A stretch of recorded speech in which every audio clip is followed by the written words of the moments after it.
பிரியமானவர்களே, இந்த நாளிலே நாம் தியானத்துக்கென்று எடுத்துக்கொள்ளப்பட்ட வேத பகுதியை நாம் எடுத்துக்கொள்ளலாம். அது யோனா தீர்க்கதரிசியினுடைய புத்தகம். ரொம்ப சிறிய புத்தகம் தான், சரிங்களா? 4 அதிகாரங்கள் தான் அதில் இருக்கு. பக்கம் பழைய ஏற்பாட்டிலே 1072. இந்த யோனா தீர்க்கதரிசியினுடைய காரியத்தை குறித்து நாம் முழுவதுமாக இந்த நாளிலே நாம் சிந்திக்க இருக்கிறோம். ரொம்ப நாள் கழிச்சு மீண்டுமாக ஒரு கேரக்டரிஸ்டிக் ஸ்டடி, சரிங்களா? தீர்க்கதரிசின்னு சொன்னா என்ன ஞாபகம் வருதுங்க? மீன் வயிற்றுல யோனா இருந்தாரு. மீன் கண்டிப்பா மீன் ஞாபகம் வரும் ஞாயிற்றுக்கிழமை, இல்லைங்களா? சரி, மீன் வயிற்றுல இருந்தாரு. வேற என்ன ஞாபகம் வருதுங்க? நினிவே மக்களுக்கு போய் பிரசங்கம் பண்ணினார். வேற என்ன? ஆமணக்கு செடி, ஆமணக்கு செடி இருந்தது, அதைய ஆண்டவர் அழித்து போட்டார். அப்புறம் சரி, அவ்வளவுதான். இதுல என்னங்க வேற கதையில வேற என்ன இருக்குது, இல்லையா? இவ்வளவு தானே. இதுல என்ன யோனாவை பற்றி நம்ம தியானிக்க வேண்டியது இருக்குன்னு உங்களுக்கு ஒரு கேள்வி நான் உங்களுக்கு முன்னாடி வைக்கிறேன். ரொம்ப சிம்பிளான ஒரு கேள்வி தான். எல்லாருக்கும் பிரியாணி பிடிக்குங்களா? பிரியாணி பிடிக்குங்களா? பிடிக்காதவங்க பிரியாணி ஹேட்டர்ஸ்ன்னு யாரும் அதிகமா இருக்க மாட்டாங்க. எல்லாருக்கும் பிடிக்கும், இல்லைங்களா? அவங்களுக்கு பிடிக்குமா? எல்லாருக்கும் பிரியாணி பிடிக்கும், இல்லையா? சரி, இப்போ நான் சொல்ற காட்சி நீங்க கற்பனை பண்ணிக்கிங்க. இப்போ நம்ம ஒரு திருமண விருந்துக்கு இல்லை ஒரு விருந்துக்கு நம்ம போயிருக்கோம், சரிங்களா? சுட சுட அப்படியே மட்டன் பிரியாணி, அங்கே ஸ்மெல்லே நம்மளை இழுக்குது. அங்கே கல்யாணத்தில் காட்சியில் என்ன நடந்தாலும் சரி, நம்ம முதல்ல எங்கே போயிடுவோம், நம்ம வேலையை நம்ம பார்க்க போயிருக்கோம், இல்லைங்களா? அதில் வாசனையும் கூட சேர்ந்து இழுக்குது. இப்போ நம்ம உக்காந்துட்டோம், தலைவாழை இலை போட்டாங்க, அடுத்து பிரியாணியை அப்படியே வச்சுக்கிட்டே வராங்க. இப்போ அந்த கற்பனைக்குள்ள போயிட்டீங்க, இல்லையா? மறுபடியும் இங்கே கூட்டிகிட்டு வந்துடுவேன். சரி, இப்போ நம்ம பிரியாணி போடும்போது அப்படி நம்ம அந்த ஸ்மெல்லோட சேர்ந்து அப்படி கை வைக்கும்போது, இதுக்கு முன்னாடி நம்ம எத்தனை முறை பிரியாணி சாப்பிட்ருப்போம், இல்லைங்களா? எத்தனையோ தடவை எத்தனை ஹோட்டல்ஸ்ல சாப்பிட்ருப்போம், விருந்துல சாப்பிட்ருப்போம், ஃபங்க்ஷன்ஸ்ல சாப்பிட்ருப்போம், இல்லையா? அது எதையாவது நம்ம யோசிச்சுட்டு இருப்போமா? அங்கே என்னைக்காவது யோசிச்சுட்டு இருப்போமா? அந்த டேஸ்ட் ஏதாவது அங்கே ஞாபகம் வருமா? எதுவுமே ஞாபகம் வராது. we are ready to eat the fresh one, இல்லையா? நம்ம அந்த புதுசா இப்ப எப்படி இருக்குது அந்த டேஸ்ட், இப்ப எப்படி அது பார்க்கறதுக்கே கவருதே, அப்போ சாப்பிட்டா எப்படி இருக்கும், அப்படி கண்ணை பறிக்கும், இல்லைங்களா? அந்த மாதிரி தான். இப்போ அங்கிருந்து வந்துருங்க, பிரியாணி இருந்து வந்துருங்க, அது மாதிரியா 12 மணிக்கு மேலே பார்த்துக்கலாம். அந்த மாதிரி ஆண்டவருடைய வார்த்தை ஒவ்வொரு முறையும் நம்ம சுவைக்கும் பொழுது, ஒவ்வொரு முறை நம்முடைய இருதயத்துக்குள்ள நம்முடைய செவிகளில் போகும்போது, அது நமக்குள்ள எப்படி இருக்கு? ஒரு ஆர்வத்தை தூண்டக்கூடியதாக, கர்த்தர் எனக்காக ஏதோ ஒன்றை இதில் வைத்திருக்கிறார் என்ற ஒரு நோக்கத்தோட நம்ம என்ன பண்ணணுங்க? கர்த்தருடைய வார்த்தை முதல்ல ரிசீவ் பண்ணணும், சரிங்களா? எப்படி ஒவ்வொரு முறை அந்த பிரியாணியை டேஸ்ட் பண்ணும்போது ஒரு புதுசா ஏதோ ஒன்று நம்ம கண்டுபிடிக்கிறோமோ, அதை போல நமக்கு தெரிஞ்ச யோனா கதை தான், சரிங்களா? யோனாவோட சரித்திரம் நமக்கு எல்லாருக்கும் தெரியும். சின்ன குழந்தையில சண்டே கிளாஸ் நம்ம கேட்டிருக்கோம். ஆனாலும் கூட கொஞ்சம் இன்னும் ஆழமாக இந்த யோனாவினுடைய சரித்திர புத்தகத்தில் இருந்த தேவன் நமக்கென்று ஏதோ ஒரு காரியத்தை என்ன பண்ணியிருப்பாரு? வைத்திருப்பார், சரிங்களா? அதனால இன்றைக்கு முழுமையாக இந்த யோனாவுடைய இந்த சரித்திரத்தை மாத்திரம் நம்ம தியானிக்க இருக்கணும், சரிங்களா? வாசிக்கலாமா? யோனாவின் புத்தகம் 1ஆம் அதிகாரம் முதல் 2 வசனங்களை வாசிக்கலாம். அமித்தாயின் குமாரனாகிய யோனாவுக்கு கர்த்தருடைய வார்த்தை உண்டாகி, அவர், நீ எழுந்து மகா நகரமாகிய நினிவேவுக்கு போய் அதற்கு விரோதமாய் பிரசங்கி, அவர்களுடைய அக்கிரமம் என் சமூகத்தில் வந்து எட்டினது என்றார். அடுத்த வசனம். அப்பொழுது யோனா கர்த்தருடைய சமூகத்தில் நின்று விலகி தர்சினுக்கு ஓடி போகும்படி எழுந்து யோப்பாவுக்கு போய் தர்சினுக்கு போகிற ஒரு கப்பலை கண்டு கூலி கொடுத்து தான் கர்த்தருடைய சமூகத்தில் நின்று விலகும்படி அவர்களுடனே தர்சினுக்கு போக கப்பல் ஏறினான். ஓகே, இன்னைக்கு நம்ம எப்படி தியானிக்க இருக்கிறோம்னா ஒவ்வொரு வசனமாக, சரிங்களா? முடிஞ்ச அளவுக்கு சுருக்கமா ஒவ்வொரு வசனமா இந்த யோனா புத்தகத்துல ஒரு பகுதியை கூட வேஸ்ட் பண்ணக்கூடாது, சரிங்களா? பிரியாணி நம்ம இலைய மூடி வைக்கும் போது அப்படி கிளீனா இருக்கும் பாருங்க, அந்த மாதிரி என்ன பண்ணணும்னா நம்ம சாரி, நான் அதிக முறை பிரியாணி நான் யூஸ் பண்ணிட்டேன். இன்னைக்கு போறோடனே நிறைய பேர் ட்ரிகர் ஆகிருப்பீங்கன்னு நினைக்கிறேன். பிரியாணி இன்னைக்கு நாம யோனாவை ட்ரிகர் பண்ணட்டும், சரிங்களா? முற்றிலுமாக ஒவ்வொரு வசனத்திலையும் நாம கர்த்தருடைய சத்தியம் என்ன இருக்குங்கிறத முடிந்த அளவுக்கு சுருக்கமாக நம்ம தியானிக்க இருக்கிறோம், சரிங்களா? இந்த 1ஆம் அதிகாரம் முதல் வசனத்துல நான் ஒரு வார்த்தையை கற்றுக்கொள்கிறேன். எடுத்த உடனே அங்க ஒரு அழைப்பு வருகிறது, இல்லைங்களா? யாருக்கு அழைப்பு வருகிறது? அமித்தாயின் குமாரனாகிய யோனா. சரிங்களா? இந்த யோனாவை பற்றின அறிமுகத்தை நம்ம பார்க்கிற ஒரு தீர்க்கதரிசி நமக்கு தெரியும். ஏன்னா கர்த்தருடைய வார்த்தையை கொண்டு போய் என்ன பண்றாரு? அறிவிக்கிறாரு. அவர் யாருடைய குமாரன் சொல்லப்படுது? அமித்தாய். இந்த அமித்தாய் என்ற பெயருக்கு உண்மை உள்ளவர் என்பது பொருள். சரிங்களா? இந்த யோனாவை பற்றி வேற எங்கேயாவது நம்ம போடப்பட்டிருக்கலாம்னு பார்த்தா எஸ் அப்கோர்ஸ் 2 ராஜாக்கள்ல அது இருக்கு, நம்ம வாசிப்போம். சரிங்களா? எடுத்தவனே ஒரு தீர்க்கதரிசியுடைய பெயரை குறித்து நம்ம வாசிக்கிறோம். அவருக்கு கர்த்தருடைய வார்த்தை என்ன ஆகுது? உண்டாகுது. ஆண்டவர் சொன்ன முதல் வசனமா என்ன ஆண்டவர் அந்த மனுஷனோடு பேசுகிறார்? நீ எழுந்து மகா நகரமாகிய நினிவேக்கு போய் அதற்கு விரோதமாக பிரசங்கி, அவர்களுடைய அக்கிரமம் என் சமூகத்தில் வந்து எட்டினது. இந்த வசனத்தை நம்ம என்ன கற்றுக்கொள்கிறோம்? இந்த மகா நகரமாகிய நினிவே, ஆண்டவரே சொன்னாரு, it is a biggest city. மகா நகரமாகிய நினிவே. இந்த நினிவே இந்த நினிவேன்னு சொன்னா ஏதாவது ஞாபகம் வருங்களா? எந்த பேரரசனுடைய தலைநகரம் நினிவே? அசீரிய பேரரசு. சரிங்களா? இப்ப இந்தியாவுடைய தலைநகரம் என்னங்க? டெல்லி இல்லைங்களா? ஏன் டெல்லி? அவங்க வந்து அந்த மாதிரி டெக்னிக்கலா அதை டெவலப் பண்ணி வச்சிருந்துருப்பாங்க. அங்கதான் என்ன இருப்பாங்க? அதாவது முக்கியமான தலைவர்கள் எல்லாம் இங்கதான் இருப்பாங்க, அங்கதான் இருப்பாங்க. சரிங்களா? அரசாங்கத்தை சார்ந்த முக்கிய அலுவல்கள் எல்லாமே இங்கதான் நடக்கும், அங்கதான் நடக்கும். சரிங்களா? அது போல உலகத்துல தோன்றின முக்கியமான பேரரசுகள்ல தவிர்க்க முடியாத ஒரு பேரரசு அசீரிய பேரரசு. சரிங்களா? இந்த அசீரிய பேரரசு, பேரரசுனாலே என்ன அர்த்தங்க? பேரரசுனா பெரிய அரசு. இந்த பெரிய அரசு என்ன பண்ணாங்க தெரியுங்களா? அவங்க வாழ்கிற கண்ட்ரியிலிருந்து, சரிங்களா, உதாரணத்துக்கு இந்தியானா இந்தியாவில இருந்து இவங்க எப்படி பெரிய அரசா மாறுறாங்க? ஒவ்வொரு நாடுகளா போய் என்ன பண்ணுவாங்க? கைப்பற்றுவாங்க. அந்த நாட்டோடு யுத்தம் பண்ணி அந்த ஜனங்களை அடிமையாக்கி அந்த நாட்டை தங்கள் தேசத்தோடு இணைத்து அதை ஆளுகை செய்யும் போது அவங்களுடைய அரசாட்சியின் எல்லாம் என்ன ஆயிட்டே இருக்கும்? பெருகி கொண்டே இருக்கும். இப்படிதான் பேரரசுகள் உருவானது. சரிங்களா? அசீரிய பேரரசு, பாபிலோனிய பேரரசு, ரோம் பேரரசு, கிரேக்க பேரரசு, இவைகளெல்லாம் நம்முடைய வரலாற்றிலேயே நம்ம பார்க்க முடியும், வேதாகமத்திலையும் நம்ம பார்க்க முடியும். சரிங்களா? இப்ப இந்த அசீரிய பேரரசுக்கு ஆண்டவர் ஒரு செய்தியை வச்சிருக்காரு. ஹார்ட் ஆஃப் த சிட்டிக்கு அனுப்புறாரு ஆண்டவர் யோனாவை. சரிங்களா? அப்படின்னு என்ன அர்த்தங்க? நினிவேக்கு அனுப்பும் போது அது எங்க போகும்? அந்த ராஜாவுக்கு அந்த செய்தி போகும். அப்ப அந்த தேசத்துக்கான ஒரு செய்தியாக தான் முதலாவது இது நம்ம பார்க்க முடிகிறது. இதுல என்ன பியூட்டின்னு சொன்னீங்கன்னா, இது எதிரிகளின் நகரம். இஸ்ரவேலுக்கு இது என்ன நகரம்? எதிரிகளின் நகரம். இந்த யோனா தீர்க்கதரிசி அடுத்த வசனத்தை நம்ம வாசிக்கிறோம்.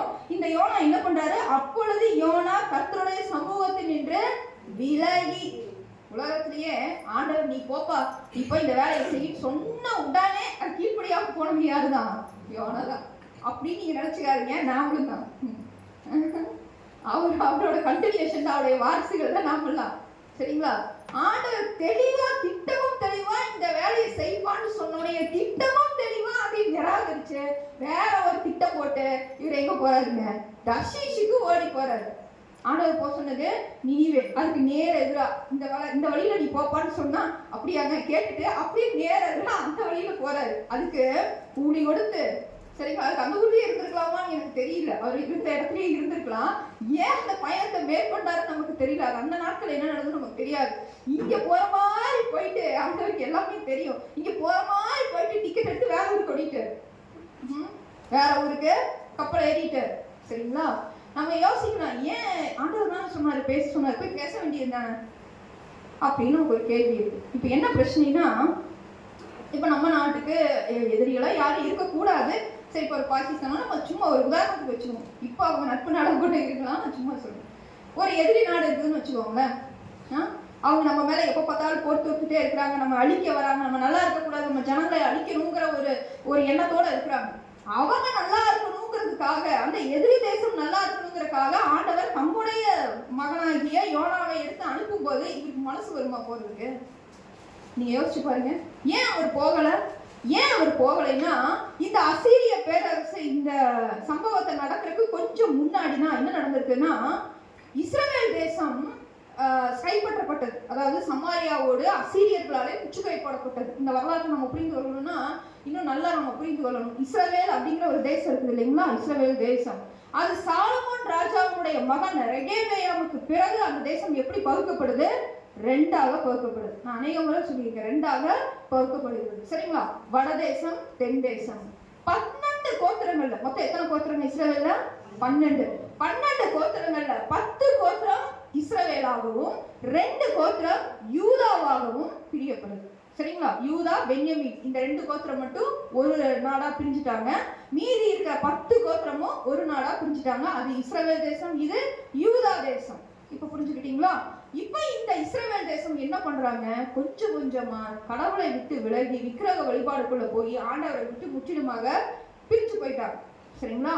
இப்படி அவங்க பிரிந்து போகக்கூடாது, அழியக்கூடாது என்பதற்காக ஆண்டவர் பல முறை அவர்களை தம்முடைய தீர்க்கதரிசிகளை கொண்டு எச்சரித்தார். ஆனாலும் அவங்க என்ன பண்ணிட்டாங்க? ஆண்டவரை விட்டு பின்வாங்கி போயிட்டாங்க. ஆண்டவர் எச்சரித்தபடியே அந்த தேசத்தை 10 கோத்திரம் ஒன்றுமில்லாமல் போனது. இன்னைக்கு வரைக்கும் அவர்கள் அறியப்படவில்லை. அவர்கள் யாரால கைப்பற்றப்பட்டார்கள் என்று சொன்னா இந்த அசீரிய பேரரசினாலதான் அவங்கள அடிமையாக்கப்பட்டாங்க. சரிங்களா? இதெல்லாம் எப்ப நடக்குது? கிமு 700ல நடக்குது. சரிங்களா? இந்த சம்பவம் எப்ப நடக்குது? சரியாக அதிலிருந்து 50 வருஷம் அசீரியர்கள் இஸ்ரவேலருடைய 10 கோத்திரத்தை கைப்பற்றிட்டாங்க. சமாரியாவை முற்றுகை போட்டு கைப்பற்றி அவங்க அடிமையாக்கிட்டாங்க. அவங்க பலவித ஜனங்களோட அவர்கள் கலந்துட்டாங்க. அந்த இனமே காணாம போயிடுச்சு. சரிங்களா? இதெல்லாம் ரொம்ப லேட்டரா நடக்குது.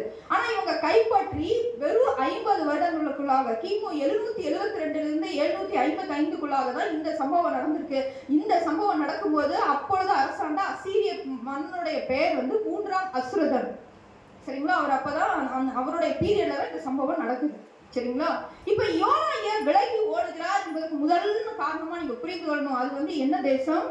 எதிரிகளின் தேசம். சரிங்களா? அந்த தேசம் இப்பதான் தன்னுடைய சகோதரர்களாகி இஸ்ரவேலர்களை அவங்க அடிமை பண்ணி அவங்க ஒன்றும் இல்லாம பண்ணி வச்சிருக்காங்க. அடுத்து அவங்க யார்கிட்ட வருவாங்க? யார்கிட்ட வருவாங்க? யூதா கிட்ட அசீரியர்கள் வருவாங்க. அந்த படையெடுப்புக்கு அவங்க உண்மையிலேயே முயற்சியும் பண்ணாங்க. அது எசேக்கியா ராஜாவுடைய காலத்துல அது நடந்தது. எசேக்கியாவுடைய ஜெபத்தினால ஆண்டவர் அந்த அசீரிய பேரரசு ஒண்ணுமில்லாம பண்ணினாரு. இவங்களுக்குள்ளாக யுத்தம் இல்லாதபடி ஆண்டவர் பண்ணிட்டாரு. சரிங்களா? அப்ப எனிவே அந்த சம்பவம் நடக்கும்போது இவங்க முற்றிலும் ஒரு எதிரிகள், தங்களை அழிக்கிறதுக்கு இருக்கிற எதிரிகள். இப்ப நாம போய் அந்த எதிரிகளை மன்னித்து அவங்க நல்லா இருக்கணுங்கிறதுக்காக ஒரு செய்தியை சொன்னா நம்ம போவோமா? அதனாலதான் யோனா என்ன பண்ணல? முதலாவது போகல. சரிங்களா? நம்மளால தெரிஞ்சுக்கணும். யோனாக்கு போகிறதுக்கு விருப்பம் இல்லை. சரி, இன்னைக்கு இந்த நீவே நகரம் எங்க இருக்குது தெரியுங்களா? இதெல்லாம் இருக்குதா? இன்னுமா இருக்குது? ஆமா இருக்கு. சரிங்களா? இன்னும் அதே மாதிரிதான் எல்லா தேசம். இஸ்ரேல் இன்னைக்கு இருக்கா? இஸ்ரேல் இருக்குங்களா? இருக்கு. கிட்டத்தட்ட 3000 வருஷத்துக்கு அப்புறம் அந்த மொழி மீட்டெடுக்கப்பட்டிருக்கிறது, அந்த தேசம் மீட்டெடுக்கப்பட்டிருக்கிறது. நம்ம சுதந்திரத்துக்கு கொஞ்சம் பின்னாடிதான் யார் வராங்க? இஸ்ரேல் தேசம் விடுதலையாகி புது நாடாக அறிவிக்கப்பட்டது. இப்படி ஒரு சம்பவம் நடக்கிறதுக்கு வாய்ப்பே இல்லை சரித்திரத்துல. ஆனாலும் தேவன் தாம் சொல்லி இருந்த வாக்குத்தத்தத்தை கடைசி வரை நிறைவேற்றுவார். இஸ்ரேல் தேசம் இன்னைக்கு உருவாகி இருக்குது பாருங்க. அதுல நிலப்பரப்புகள் எல்லாம் அன்றைக்கு வேதாகமத்தில் எழுதினது போல, அதாவது கைப்பற்றப்பட்டாலும் சில மாற்றங்கள் நடந்தாலும் அங்க இருக்கிற அந்த ரிவர் இன்னும் ஓடிட்டு தான் இருக்குது. சைப்ரஸ் நதி இன்னும் ஓடிக்கிட்டு தான் இருக்கிறாங்க. சரிங்களா? சரி, இந்த நினிவே நகரம் இன்னைக்கு நாள்ல எங்க இருக்குதுன்னு கேட்டீங்கன்னா ஈராக் நாடு. நல்லா தெரியும் இல்லைங்களா? ஈரான், ஈராக்லாம் நமக்கு தெரியும். அந்த ஈராக் நாட்டுக்கு பக்கத்துல இருக்கிற மொசுலா அப்படிங்கிற ஒரு பகுதி தான் இந்த நினிவே நகரம். இப்போ அதாவது அன்னைக்கு இருந்த பேருக்கும் இன்னைக்கு இருக்கிற பேர் என்ன இருக்கும்? கொஞ்சம் மாற்றப்பட்டிருக்கலாம். இந்த பகுதி இன்னைக்கும் இருக்கு. சரிங்களா? அன்னைக்கு எப்படி இஸ்ரவேலர்களுக்கும் ஈசாக்கும், அதாவது இஸ்மவேலுக்கும் ஈசாக்குக்கும் அப்படியே சண்டை வந்துட்டே இருக்குதோ, அதே போல இன்னைக்கு வரைக்கும் இன்னைக்கு எப்படிதான் இருக்குதுங்க? அந்த பகுதியெல்லாம் எதிரிகளாகவே தான் இருக்கிறாங்க. நமக்கு இல்லை, யாருக்கு? இஸ்ரவேலுக்கு. இஸ்ரேல் ஈரான் யுத்தம் இன்னைக்கு நடக்குது இல்லைங்களா? ஆனா இது அருகில் உள்ள நாடு ஈராக்கு. பட் எனிவே இன்னைக்கும் அங்க அது வந்து எதிரி நாடுகளாகவே தான் இன்னைக்கும் பாதிக்கப்பட்டு அப்படியே தான் நடைமுறையில் இருக்கு. சரிங்களா? ஸோ முதலாவது நம்ம ஒரு காரணத்தை பார்க்கிறோம். எதிர் தேசத்துக்கு போய் ஒரு செய்தியை அனுப்ப அந்த ஜனங்களுடைய நன்மைக்காக பேசுவதற்கு இந்த யோனா தீர்க்கதரிசிக்கு என்ன இல்லை? மனம் இல்லை. ஒண்ணு. இரண்டாவது காரணம் இப்ப ஆண்டவர் வந்து நம்ம கிட்ட பேசுறாரு. நீங்க போய் நீ வேலை செய்யற இடத்துல இந்த சகோதரனுக்கு இந்த சகோதரிக்கு சுவிசேஷத்தை அறிவின்னு சொன்னா நம்ம செய்வோமா செய்ய மாட்டோமா? செய்வோங்களா? செய்வோம். சந்தோஷமா செய்வோம். சரிங்களா? இப்ப ஆண்டவர் சொல்றாரு, நீ நேரா வந்து ஃப்ளைட் ஏறிட்டாங்க பாகிஸ்தானுக்கு போயிடு. சரியா? அங்க டெரரிஸ்ட் வந்து இப்போ வந்து ஒரு கூடாரம் போட்டு உட்காந்துட்டு இருக்கிறானுங்க. இந்தியாவில ஒரு ஏவுகணை அனுப்பிட்டு உட்காந்துருக்காங்க. நீ நேரா போ, அந்த லீடர்கிட்ட போய் பார்த்து நீ என்ன பண்ணு, ஒரு சுவிசேஷத்தை அறிவின்னு சொன்னா போகுமா? ரொம்ப டவுட்டு தான் இல்லையா? ஏன் போக மாட்டோம்? நம்ம முதல்ல நம்ம உயிருக்கு அச்சுறுத்தல். அது நல்லா புரியுதுங்களா உங்களுக்கு? நான் இருந்து போகிறது, ஆண்டோட வார்த்தையை சொல்றது, அவன் ரசிக்கப்படுறது ரெண்டாவது விஷயம். முதல்ல நான் கொலை பண்ணாலே எனக்கு என்ன இருக்குது? ஒரு பயம் இருக்குது. எதிரிகள் இடத்துல போய் நான் என் கையை கொடுக்க முடியுமா? அவன் என்னை இதெல்லாம் கேட்டுட்டு சும்மா விடுவானா? அதுவும் யோனாவுக்கு ஆண்டவர் கொடுத்த வார்த்தை என்னங்க? நீ மனம் திரும்ப, இல்லைன்னா 40 நாள்ல இந்த நினைவை என்ன ஆயிரும்? கவிழ்க்கப்பட்டு போகும். இத போய் சொன்னா விட்டுருவாங்களா நம்மள? அப்ப யோனாவுக்கு பயம் வருமா வராதா? கண்டிப்பா பயம் வரும். இந்த செய்தி எப்படி போய் நான் போய் அதை ஜனங்கள்ட்ட அறிவிக்கிறது? அதுவும் எதிரிகள்கிட்ட போய், யாராவது கூட வந்தாலும் கூட பரவாயில்ல, தனியா நான் போகணும், எதிரிகள்கிட்ட அறிவிக்கணும். ஸோ இது ஒரு மிகப்பெரிய ஒரு அச்சுறுத்தலான ஒரு சூழல். அதனால யோனா என்ன பண்ணியிருக்க முடியும்? விலகி ஓடி இருக்க முடியும். சரிங்களா? ஆனா இங்க அற்புதமான ஒரு செய்தியை 2ஆம் வசனத்துல நம்ம பார்க்கணும். அது என்ன வசனம் தெரியுங்களா? நீ எழுந்து மகா நகரமாகி நினிவேக்கு போய் அதற்கு விரோதமாக பிரசங்கி, அவர்களுடைய அக்கிரமம் என் சமூகத்தில் வந்து எட்டினது. இதுல என்னங்க அற்புதமா இருக்குது? அழகான ஒரு விஷயம் இருக்கு. ஆண்டவர் எல்லாரையும் பார்க்கக்கூடிய ஒரு தேவன். அல்லேலூயா. எல்லா ஜனங்கள் மேலும் இரக்கமும் மன உருக்கமும் நீடிய சாந்தமும் மிகுந்த கிருபையும் உள்ள ஒரு தேவனை நம்ம தகப்பனா வச்சிருக்கோம். சாதாரணமானது கிடையாது. கர்த்தர் இஸ்ரவேல் ஜனங்களை மாத்திரம் வழிநடத்துவதற்கு தம்முடைய தீர்க்கதரிசியை பயன்படுத்தல. சுத்தி இருக்கிற எதிர்நாடுகள் எல்லாவற்றிற்கும் ஆண்டவர் என்ன பண்ணியிருக்கிறார்? தம்முடைய வார்த்தைகளை தம்முடைய தீர்க்கதரிசிகள் மூலமாக தேவன் அனுப்பி செய்திருக்கிறார். நம்ம பழைய ஏற்பாட்டில் யாரெல்லாம் தீர்க்கதரிசிகளை பார்க்கிறோங்க? யாரெல்லாம் தீர்க்கதரிசிகளை ஊழியம் செஞ்சாங்க? இன்னைக்கு ஏசாயா பேரே வரல. ஏசாயா, எரேமியா, எசேக்கியேல், தானியேல், நேரம் பைபிள் பட்டியல் சொல்லியிருக்கணுமே நாம. ஓசியா, யோவேல், மீகா, நாகும், ஆபகுப், யோனா, செப்பனியா, ஆகாய், சகரியா, மல்கியா, எல்லாருமே யார் தான்? தீர்க்கதரிசிகள் தான். இவங்க எல்லாரும் இஸ்ரவேலுக்கு தான் ஆண்டவருடைய பிரசங்கத்தை பண்ணாங்களான்னு கேட்டா கிடையாது. தங்களை சுற்றி இருந்த ஏதோம், எகிப்து, சீதோன் எல்லா தேசங்களுக்கும் இவங்களை ஆண்டவர் என்ன பண்ணியிருக்கிறாரு? அசீரிய பேரரசுகளுக்கும் எடுத்து பயன்படுத்தி இருக்கிறார். இதுல குறிப்பா யோனாவும் நாகூமும் நினிவே, இந்த அசீரிய பேரரசுக்கு எதிரான அல்லது அவங்களுக்கு ஆண்டவருடைய வார்த்தைகளை எச்சரித்து சொன்ன தீர்க்கதரிசிகள். சரிங்களா? நம்ம தெரிஞ்சு வச்சுக்கணும். தெரிஞ்சிருக்கணும். இந்நேரம் கரைச்சி குடிச்சிருந்துருக்காங்க. இத்தனை வருஷம் கிறிஸ்தவ வாழ்க்கையில நம்ம எதிரிகளுக்கும் தேவன் என்ன பண்ணியிருக்காரு? நற்செய்திய அறிவித்திருக்கிறார். அந்த ஜனங்கள் மனம் திரும்பும்படி தேவன் வாய்ப்புகளை கொடுக்கக்கூடியவரா இருக்கிறார். சோதம் கொமராவுடைய அக்கிரமம் வந்து எட்டின போது கடவுள் என்ன பண்ணாருங்க? அதை அழித்து போட்டாரு. இல்லைங்களா? அவ்வளவு திரளான பாவங்கள் தேவன் பொறுக்க கூடாமல் அழித்து போடுகிறார். ஆனா இந்த ஜனங்கள், இந்த அசீரியர்கள் தன்னுடைய பிள்ளைகளாகி இஸ்ரவேலர்களை அவர்கள் அடிமைப்படுத்தின போதும், ஆண்டவர் அவருடைய அக்கிரமம் அவருடைய சமூகத்துல வந்து எட்டின போதும் அவங்களுக்கு என்ன பண்றாரு? ஒரு வாய்ப்பை கொடுக்கிறாரு. அல்லேலூயா. எப்பேற்பட்ட பாவம் செய்தவனுக்கும் ஒரு வாய்ப்பு, மனம் திரும்புவதற்கு, ரட்சிக்கப்படுவதற்கு, நல்வாழ்வை பெற்றுக் கொள்வதற்கு ஒரு வாய்ப்பு தன்னை உண்டாக்கின தேவனால் கொடுக்கப்படுகிறது. இது எவ்வளவு பெரிய செய்தி பாருங்க. நம்ம நினைச்சிட்டு இருக்கிறோம் இயேசு கிறிஸ்து நமக்கு தெய்வம், இஸ்ரவேலுக்கு தெய்வம். இல்லைங்க, எல்லார் மேலும் இரக்கம் உள்ளவர். அந்த வசனம் நமக்கு மாத்திரம் பொருத்தம் இல்லை, அது உலகத்தில் இருக்கிற அத்தனை ஜனங்களுக்கும் அது உரித்தான ஒரு வசனம், வாக்குத்தத்தமுள்ள ஒரு வசனம், அவர் இரக்கம் உள்ளவர் என்பது. இப்போ ஆண்டவர் அந்த ஜனங்கள் மேல இரக்கம் உள்ளவராக இவங்களை அனுப்புறது 2ஆம் வசனத்துல நம்மளால துல்லியமா பார்க்க முடியுது. இது சந்தோஷம் இல்லைங்களா? 2வது இதுல இன்னொரு செய்தி இருக்கு. இப்ப நான் போய் சொல்றேன், உடனே அவங்கள கேட்டுருவாங்களா? அப்ப ஆண்டவருக்கு இது தெரியாதா? அதான் என்னோட கேள்வி. இது ஆண்டவருக்கு தெரியாதா? சும்மா யோனா வந்துச்சு, உன்னை வெட்டினாலும் பரவாயில்ல, குத்தினாலும் பரவாயில்ல, நீ சொல்லிதான் ஆண்டவர் அனுப்புவாரா? இல்ல. அந்த ஜனங்கள் மனம் திரும்புவதற்கு ஏற்ற சூழ்நிலையை தேவன் அங்க ஏற்கனவே உண்டாக்கி வைத்திருந்தார். அல்லேலூயா. அல்லேலூயா. எதுக்கு தெரியுமா சொல்றேன்? நீங்க தூங்காம இருக்கிறதுக்கு மட்டும்தான். முழிச்சு கவனிக்கிறீங்களான்னு பாக்குறதுக்காக தான். ஆண்டவர் ஏற்கனவே, வரலாற்று வேத அறிஞர்கள் சொல்றாங்க, ஏற்கனவே இந்த யோனா போய் அங்க பிரசங்கிப்பதற்கு முன்பதாகவே நினிவே பட்டணத்துல ஏற்கனவே சில பேரிடர்கள், ஆபத்துகள் அங்க ஏற்பட்டிருக்கு.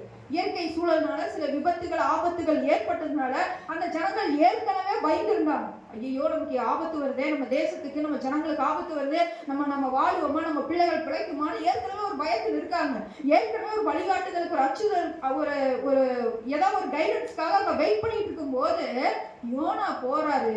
வசனத்தை சொன்ன உடனே அந்த ஜனங்கள் கீழ்ப்படுகிறத நம்ம பார்க்கிறோம் இல்லைங்களா?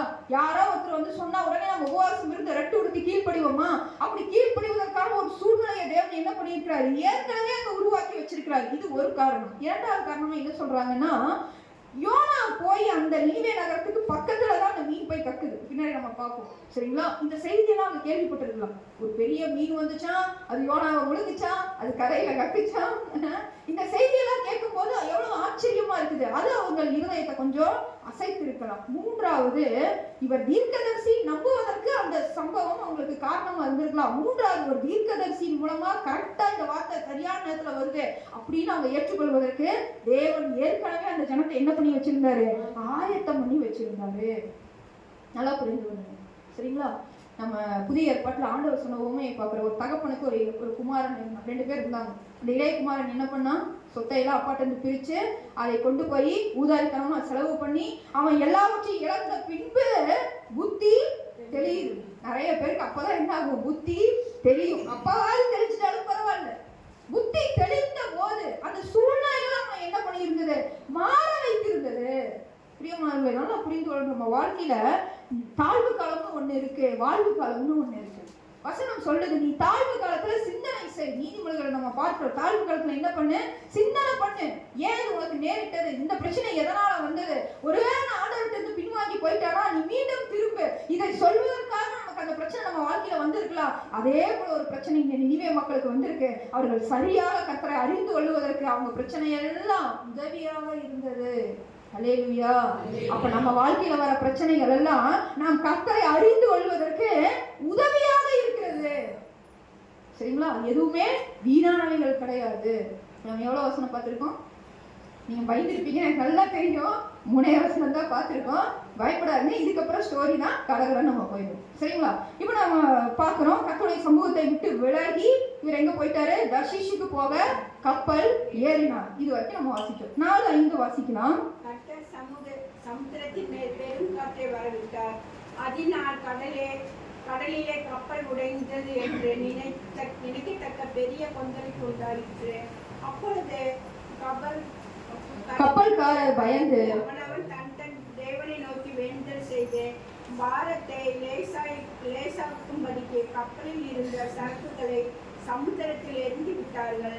யோனாவோ வென்றால் கப்பலின் கீழ்த்தாக்கில் இறங்கி போய் படுத்துக் கொண்டு அயர்ந்து நித்திரை பண்ணினான். சரி, இப்ப நம்ம 3ஆம் வசனம் வரைக்கும் பாக்குறோம். ஆண்டவர் சொன்னாரு, இவர் கேட்கல, ஓடிட்டாரு. ஆண்டவர் என்ன பண்ணாரு? அதுக்கு ஆண்டவர் என்ன ரியாக்ஷன் கொடுத்தாரு? ஒண்ணுமே செய்யல. ஆண்டவர் என்ன பண்றாரு? அமைதியா இருக்கு. கப்பல் ஏறியாச்சு, எல்லாம் கிளம்பியாச்சு, கப்பல் புறப்பட்டாச்சு. ஆண்டவர் போய் தடுக்க இல்ல. ஆண்டவர் தடுக்கல. சரிங்களா? நீ போறிய சாமி போ அப்படின்னு சொல்லிட்டு பின்னாடி என்ன பண்ணிட்டாரு? தன்னுடைய ஆயுதத்தை ஆண்டவர் பயன்படுத்துறாரு. அடுத்த 4ஆம் வசனத்துல நம்ம வாசிச்சோம், கர்த்தர் சமுத்திரத்தின் மேல் பெருங்காற்றை வரவிட்டார். சரிங்களா?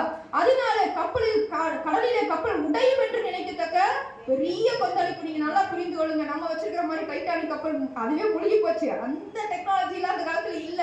கிமு 770 இது நடக்குது இது சம்பவம். அப்ப என்ன டெக்னாலஜி இருந்திருக்கும்? என்ன பெரிய கப்பல் வச்சிருந்திருப்பாங்க இல்லைங்களா? பாய்மர கப்பல்லையே இன்னும் கொஞ்சம் ஏதோ நல்ல விதமா அவங்க வச்சிருந்துருக்கலாம். இவ்வளவுதான் உங்களோட கப்பல். நம்ம கப்பல்னா ஜெய்சாண்டிக்கெல்லாம் யோசிக்க வேண்டாம். ஓரளவு பெரிதான ஒரு கப்பல். அந்த கப்பல் உடையத்தக்கதாக பெரிய கொந்தளிப்பு உண்டாகுது.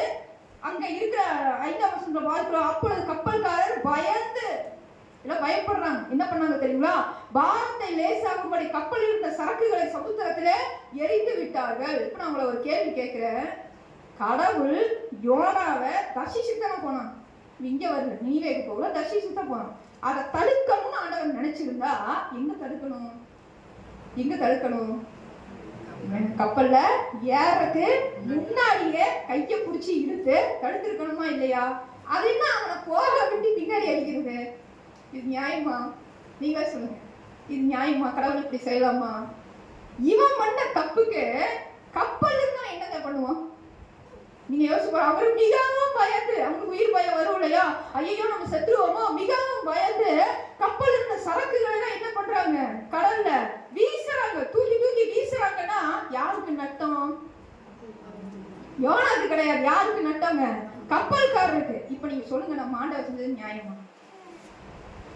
அவங்க என்ன பாவம் பண்ணாங்க அப்படின்னு ஒரு கேள்வி இருக்கு இல்லையா? அவங்க என்ன தப்பு பண்ணாங்க? கடவுள் இவனை தடுக்கணும்னா அங்கேயே தடுக்க வேண்டியதுதானே. அது எதுக்கு கீழ்காற்றெல்லாம் அனுப்புறாரு? நீங்க இப்படி யாராவது உங்களை குறுக்கி கேள்வி கேட்டா என்ன சொல்லுவீங்க? அப்புறமா பார்க்கலாம் அப்படின்ட்டு போயிருவீங்க. பதில் சொல்லணும்ல. அப்ப உங்க கடவுள் நியாயமானவரான்னு கேட்டா அது எனக்கு கொஞ்சம் டவுட்டா தான் இருக்குதுன்ட்டு போயிருவீங்களா? அப்ப ஆண்டவர் செஞ்சது நியாயமா? ஆண்டவர் பாவத்தை ஏன் தடுக்கல? அப்படி பாவத்தை பறிச்சு இப்படி சாப்பிட போகும்போது அப்படி நான் உங்ககிட்ட என்ன சொன்னேன்? இந்த பழத்தை என்ன பண்ணக்கூடாது, நீங்க சாப்பிடக்கூடாதுன்னு சொன்னா அங்கேயே சொல்லி இருந்தா வேறையே பிடிச்சது இல்லைங்களா? அதை விட்டு அவனை சாப்பிட விட்டுட்டு அப்புறம் பின்னாடி அவனுக்கு ஒரு தண்டனையை கொடுத்து அதையும் மனுஷன் கேட்காம அப்புறம் இயேசு கிறிஸ்துவே இறங்கி வந்து இப்பவும் நம்ம சொன்ன பேச்சு கேட்காம இப்படி ஒரு வாழ்க்கை வேணுமா? இதெல்லாம் ஆண்டவர் தெரியாதா? அப்பயே ஆண்டவர் அனுமதிக்கிறாரு. ஆண்டவர் நல்லா புரிந்து கொள்ளு. இப்ப நான் பதில் சொல்றேன். ஆண்டவர் எல்லாருக்குமான உலக ரட்சகர். ஹல்லேலூயா. நல்லா பாத்துக்கோங்க.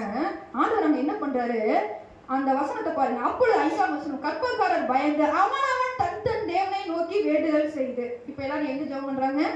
யெகோவா தேவன்ட்டு. அவனவன் தன் தன் தேவனை நோக்கி வேண்டுதல் செய்யறாங்க. சரிங்களா? அவங்க நல்ல மனுஷங்க. ஏன் தெரியுங்களா? ஆபத்து முன்னே ஜெபம் பண்ணிட்டு இருக்காங்க. அவங்க சாமிட்ட ஓகே ரைட் ஜெபம் பண்ணிட்டு இருக்காங்க. நம்ம நாங்க என்ன பண்ணுதுன்னு பாருங்க. என்ன பண்ணிட்டு இருக்காரு?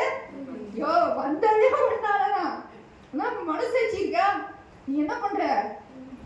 அயர்ந்த நித்திரை. அவனுக்கு என்ன பண்ணாங்க? இறக்கி போய் படுத்து கொண்டு அயர்ந்த நித்திரை கூட செத்தா சாதுங்கடா. ஏன் எனக்கு என்னால இந்த பிரச்சனை வந்து தெரியும். எப்படி என்னை ஆண்டவர் என்ன பண்ண மாட்டாரு, விட்டுற மாட்டாரு. தனி போடலாம் போறதுக்கு இந்த காலத்தையும் நான் கூட்டிட்டு போறேன்னு நினைச்சாரா என்னன்னு தெரியல. அயர்ந்த நித்திரை பண்ண இந்த சம்பவம் புதிய ஏற்பாட்டுல ஒரு மாதிரி இருக்கு. நீங்க படிச்சிருக்கீங்களா? இதே மாதிரி கடல் கொந்தளிப்பு வருது, அப்படியே படகு அவிர போகுது, எல்லாரும் போய்கிட்டு இருக்கிறாங்க. நான் ஒரே ஒரு ஆள் மட்டும் என்ன பண்றாரு? தூங்குறாரு. யாருங்க? ஆண்டவராகிய இயேசு கிறிஸ்து. ஆண்டவர் எல்லாம் நியாயமா ஆண்டவரே. ஏன் ஆண்டவர் அங்க செஞ்சாரு? சீடர்களுக்கு ஒரு பாடத்தை ஆண்டவர் என்ன வச்சிருந்தாரு? அங்க வச்சிருந்தாரு. சரிங்களா? அதை போலவே இந்த கப்பல்காரருக்கு, யோனாவுக்கு மாத்திரம் இல்ல, இந்த கப்பல்ல இருந்த பிரயாணம் பண்ண அத்தனை பேரும் மனம் திரும்ப ரட்சிக்க ஆண்டவர் இந்த சூழ்நிலையை அனுமதித்தார். அல்லேலூயா. அது எப்படிங்கிறத நம்ம தொடர்ந்து நம்ம பார்க்க போறோம்.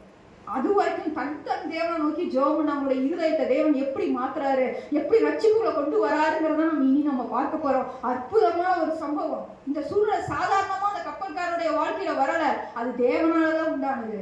யோனாவுடைய கீழ் படியாமை அவங்களுக்கு ரட்சிப்புக்கு காரணமாயிருக்கு.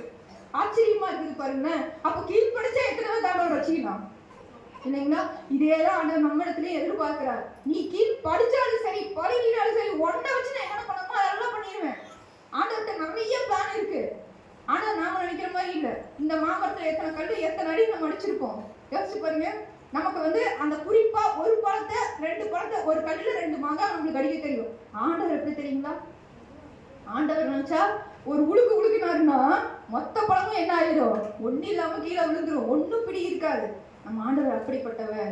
நம்மை கொண்டு எதை வேணாலும் செய்வதற்கு கர்த்தர் சித்தமுள்ளவரா இருக்கிறார். இப்ப இந்த கப்பல்காரருக்கு நிறைய பிரச்சனை. ஏன்னா உயிருக்கே ஆபத்து. எல்லாம் அந்த ஆபத்துனால என்ன பண்றாங்க? தங்களுடைய பொருட்களை எல்லாம் தூக்கி வீசுறாங்க. அது எல்லாமே லாஸ் தானே, அது அவங்களுக்கு லாஸ் தானே அப்படின்னு நம்ம யோசிக்கலாம். ஆனா அது தேவனுக்கு முக்கியம் இல்லை.